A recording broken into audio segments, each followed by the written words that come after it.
Certamente você conhece as famosas histórias do livro do Apocalipse, que é o último encontrado na Bíblia. Por mais que nunca tenha de fato lido, é bem provável que já tenha escutado falar do juízo final e de toda a destruição a que poderemos ser expostos. Muitos acreditam que estamos muito próximos do fim, mas por outro lado existem também aqueles que enxergam o Apocalipse não como o fim da humanidade, mas sim como uma nova oportunidade para continuarmos vivendo regidos pela paz. Bom, existem ao redor do mundo uma infinidade de religiões e grande parte delas também possui doutrinas que estabelecem como será o fim de nossos dias sobre a Terra, sendo que a maioria se concentra na agonia, sofrimento e morte.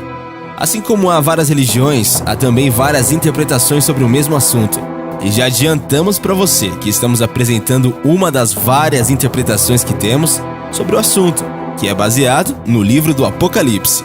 Então veja agora. Porque isso é o que falta para o fim do mundo segundo a Bíblia.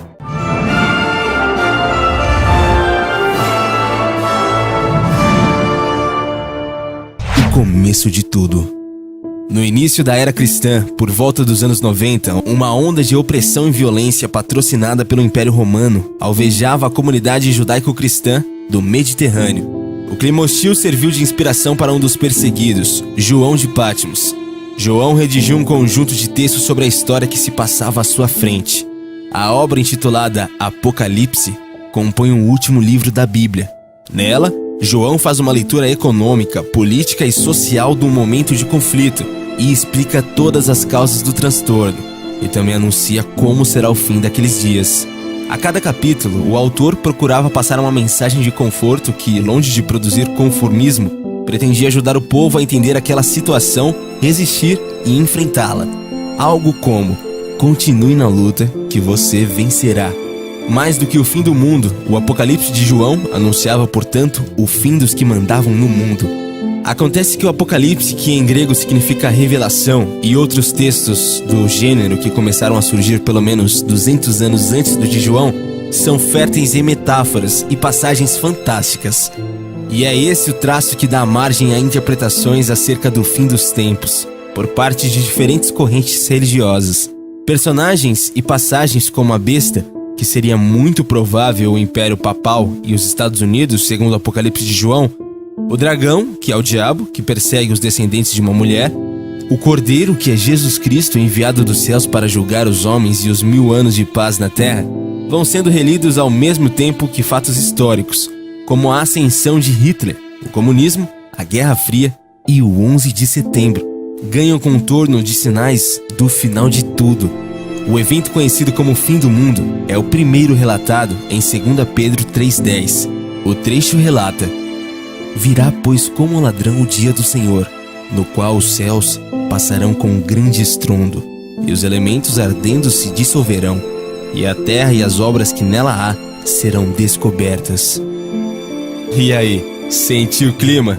Pois é, esse seria o ponto de partida para uma série de eventos que culminaria no Dia do Senhor. Neste momento, Deus vai intervir na história humana com a intenção de promover um julgamento. E então tudo o que Ele criou, os céus e a terra, Ele mesmo destruirá. Para muitos estudiosos, esse evento acontecerá no final de um período de 1000 anos, durante este milênio. Cristo reinará na terra como o rei de Jerusalém, sentado no trono de Davi. O seu reinado será de paz, mas dominado com vara de ferro. Antes do que foi relatado do parágrafo acima, Satanás será solto. Antes que possa causar grande destruição, no entanto, será novamente capturado e lançado ao lago de fogo, segundo relata Apocalipse 27:10. Quais os sinais do fim dos tempos? Ninguém sabe quando o fim chegará, mas a Bíblia nos dá alguns sinais para saber quando chegará este dia. A Bíblia tem um livro inteiro dedicado aos acontecimentos dos últimos tempos, mas Jesus fez um resumo dos sinais em Mateus 24. De acordo com esse capítulo da Bíblia, muitos dirão que são Jesus ou que são profetas, mas serão falsos, fazendo até milagres para enganar as pessoas, até mesmo os fiéis. Haverá guerras entre nações e ameaças de guerras, e então ouviremos falar delas. Haverá desastres naturais, como terremotos e fome, e isso acontecerá em muitos lugares. Os crentes serão perseguidos, odiados e alguns até mortos. Haverá muito escândalo, ódio e traição entre as pessoas. A maldade do mundo será tanta que muitos ficarão desiludidos e deixarão de amar. O evangelho será pregado a todos os povos, mas isso não significa que será aceito por todos. Mas talvez ao olhar o mundo hoje, você pode pensar que todas essas coisas já estão acontecendo. E de fato, estão mesmo. Isso só afirma o fato de que o fim do mundo está mais próximo do que imaginamos. O fim tanto pode vir daqui a 10 minutos ou daqui a 1000 anos. Não sabemos. Mas e você? Qual a sua opinião sobre esse assunto? Deixe aí nos comentários e não esquece de deixar o seu gostei e também de se inscrever aqui no canal. Valeu e até a próxima, galera aqui do Universo Curioso.